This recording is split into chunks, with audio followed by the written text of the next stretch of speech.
राम राम भाई सारिया ने। आज 75 अड्डे का था हमारा दूसरा दिन। सुबह उठ कर पिया गर्म पानी, उसके बाद अपनी पैकिंग स्टार्ट कर दी। पैकिंग करके मैट और सेल्फी स्टिक डाल के फिर हम हो गए रेडी। पानी की बोतल उठा के फिर हम चल दिए स्टेडियम। ऑफिस से निकलते ही हमने उठाई बाइक और फिर हम पहुंच गए स्टेडियम। स्टेडियम जाके देखा, आज भी हम सबसे पहले स्टेडियम पहुंच गए हैं। उसके बाद हमने 30 मिनट का किया मेडिटेशन। उसके बाद हमने रनिंग स्टार्ट कर दी। रनिंग में आज हमने 4 चक्कर लगाए और 2 स्प्रिंट लगाए। ये रनिंग के बाद की सिचुएशन है। उसके बाद स्टार्ट कर दी हमने पीटी को हम थोड़ा फास्ट निकाल देते हैं क्योंकि इसकी 4 से 5 प्रैक्टिस हो जाती है। उसके बाद हमने किए सपाटे पूरे शरीर का एक वर्कआउट है। उसके बाद हम करेंगे डिप्स या डंड। फिर हमने डंड स्टार्ट कर दिए। डंड मारी हमने आज 15-15 के 3 सेट। उसके बाद हमने किए डिप्स मारने के बाद शरीर पूरा थक। फिर हमने स्टार्ट की डुड्डू चाल में हमारी थकान इतनी ज़्यादा हो जाती है क्योंकि इसमें पट और पिंडी दोनों की नसें फूल जाती है। फिर हमने किया थोड़ा रेस्ट, थक के बैठ गए। उसके बाद हमने स्टार्ट किया 6 एप की प्रैक्टिस। तो हम 6 एप की प्रैक्टिस के करेंगे 3 से 4 सेट। ये हमारा दूसरा सेट था। थोड़ा रिलैक्स हो गई, हमारा तीसरा सेट था। इसके बाद हम एक फाइनल प्रैक्टिस लगाएंगे जो कि हमारी फेवरेट प्रैक्टिस है। 6 एप पे हमारा पूरा फोकस रहेगा 75 डेज़ के। इसके बाद हम एक और सेट करेंगे 6 एप का। उसके बाद हम थक के बिल्कुल घर जाने के लिए रेडी हो गए हैं। ये हमारी वर्कआउट के बाद का पसीना है। दोस्तों, काफ़ी टाइम बाद इतनी मेहनत की है। फिर हम घर निकल लिए हैं बाइक उठा के स्टेडियम से।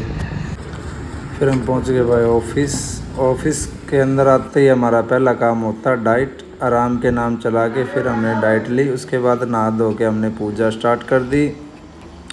पूजा करके फिर हम खाना खुना खा के बाहर निकल गए थे। उसके बाद हमारी ये दोपहर की डाइट, फुल प्रोटीन डाइट होती है हमारी दोपहर की। उसके बाद हमने की इंग्लिश स्पीकिंग प्रैक्टिस। आज हमने कुछ ऐसे सेंटेंस सीखे जो डेली यूजेस में हमारे काम आते हैं। डेली से हम 100 से 150 वर्ड लिख रहे हैं। उसके बाद देखते हैं हमारा क्या इम्प्रूवमेंट रहेगा। अगर आपको कोई इससे अच्छा तरीका इंग्लिश स्पीकिंग का पता है तो कमेंट में ज़रूर बताना, क्योंकि हमारा इंग्लिश के साथ बहुत ही पुराना बैड रिलेशन रहा है। तो इसके बाद फिर हम निकलेंगे बाहर मार्केट में घूमने। फिर हम पहुंच के मारुति, एशिया का सबसे बड़ा कार प्लांट। कैमरे की लिमिट ख़त्म हो गई है लेकिन मारुति का प्लांट अभी तक ख़त्म नहीं हुआ है। फेज़ 1 स्टार्ट हो गया है। जैसे मैंने बताया, यहाँ से दिल्ली की 2600 गाड़ियाँ निकलेगी। ये देखो, मारुति की छुट्टी होने के बाद यहाँ भीड़ लग जाती है। ये 100 एकड़ में सुजुकी मोटरसाइकिल ने अपना प्लांट लगा दिया है। फिर ये मारुति सुजुकी गाड़ी वापस आई है, डिफेक्टेड पीस था। फिर हम शाम की प्रैक्टिस के लिए तीनों निकल लिए हैं। स्टेडियम पहुंच के सबसे पहले मैंने लगाए स्प्रिंट के बाद हमने फिर 2 चक्कर रनिंग के, हल्के रनिंग के लगाए। उसके बाद हम सोचते हैं फिर क्या करेंगे। स्प्रिंट हैवी वर्कआउट हो जाता है क्योंकि अभी तक दम इतना पका नहीं है।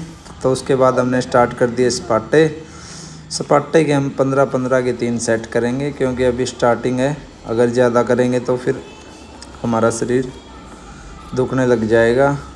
फिर उसके बाद हमने लगाई डंड के भी हम 15-15 के 3 सेट लगाएंगे क्योंकि शरीर दोनों टाइम प्रैक्टिस करके बहुत ज़्यादा थक चुका है।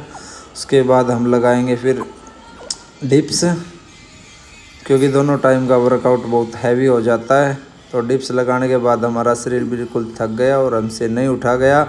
उसके बाद हमने 6 एप की प्रैक्टिस स्टार्ट कर दी राहुल भाई की मदद से।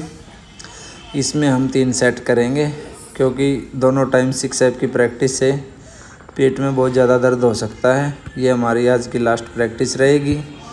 उसके बाद तुरंत हम निकल जाएंगे घर, क्योंकि दोनों टाइम 45 मिनट का वर्कआउट है। ऑफिस पहुंच गए। ऑफिस पहुंचने के बाद खाना खा के फिर हमने पढ़ी किताब। आज हमने पढ़ा अति प्रभावकारी लोगों की 7 आदतों में। और एक कवि ने इसमें अपने पिता के बारे में बताया है और उन्होंने बताया, हमने सीख लिया था कि हम इस बात की परवाह नहीं करेंगे कि लोग हमारे बारे में क्या सोचते हैं। हम सिर्फ उनके मज़ेदार व्यक्तित्व का लुत्फ़ उठाएंगे, क्योंकि कभी जब ऑफिस जाने में लेट हो जाता है तो उनके बॉस उसको बहुत ही परेशान कर देते हैं। तो इस बारे में वह कहता है कि मैं परेशान, कभी उनको काफ़ी इग्नोर कर देता है। और ये रही आज की सेल्फ़ी। शुभ रात्रि दोस्तों, कल मिलते हैं एक नए व्लॉग के साथ। अभी स्टार्टिंग है, कुछ गलती हो तो माफ़ करना।